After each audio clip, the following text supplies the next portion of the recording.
আপনি তো তবলাবাদক হিসেবে অসাধারণ ছিলেন, তো সেখান থেকে আপনি মিউজিক থেকে এসে সিঙ্গার হয়ে ওঠার গল্প নাকি? না, আমি সমস্যার একটা ব্যান্ড ছিল, আমি ক্লাস 8-এ থাকতে কিন্তু ব্যান্ডের লিড ভোকালিস্ট ছিলাম সমস্যারে। ওকে, সমস্যা। সমস্যা আচ্ছা, এটা সমস্যা। সিলেটের একটা ব্যান্ড ছিল। আচ্ছা।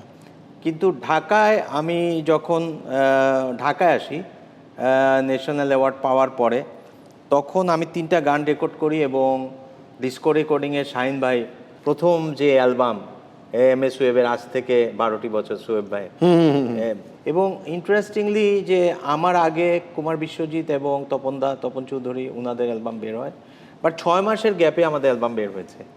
এবং I am the youngest person তাদের থেকে, I was A junior most, এবং আমার গালটাল ভাঙা ছিল তখন, একদম বাচ্চা মানুষ। সত্যি কথা বলতে কি, আমার album went a big hit and এইভাবেই যাত্রাটা শুরু অ্যাকচুয়ালি।